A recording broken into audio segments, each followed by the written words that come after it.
Medical సీట్లు ఖచ్చితంగా జగన్ హయాంలో ఎక్కువ వచ్చినాయి. అది మోడీ ప్రభుత్వపు యొక్క ఇచ్చినటువంటి ప్రయోజనం. దేశవ్యాప్తంగా ప్రతి జిల్లాలో ఓ మెడికల్ కాలేజీ ఉండాలన్నటువంటిది, either private or government. Private కాలేజీలు ఉంటే మళ్ళీ గవర్నమెంట్ కాలేజీ ఇవ్వరు, ఏది లేని జిల్లాల్లో పెట్టమన్నారు. అందుకే అప్పటికప్పుడు జగన్మోహన్ రెడ్డి జిల్లాలని ఎక్స్పాండ్ చేసుకొచ్చారు, ఇదే జిల్లాలని విడదీశారు, 26 జిల్లాలు చేశారు. నేను ఇంతకుముందు కూడా చెప్పాను. ఇప్పుడు అదే నిజమని తేలింది.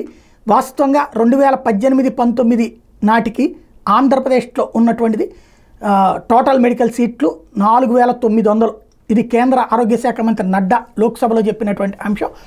ఆ తర్వాత 5 ఏళ్లలో అంటే 2019-24 మధ్యలో 1585 సీట్లు పెరిగినాయి, 6485కి చేరినాయి. దేశంలోనే అత్యధిక మెడికల్ సీట్లు గల రాష్ట్రాల్లో ఆంధ్రప్రదేశ్ ఇప్పుడు 7వ స్థానంలో ఉంది. ప్రభుత్వాలు లేదా ప్రైవేట్ మెడికల్ కాలేజీలు లేని జిల్లాల్లో కొత్త కళాశాలలు మంజూరు చేస్తున్నట్టు కేంద్ర మంత్రి చెప్పారు. 3 దశల్లో దేశవ్యాప్తంగా 157 కాలేజీలు ఇప్పటికే మంజూరు చేసినట్టు ప్రకటించారు.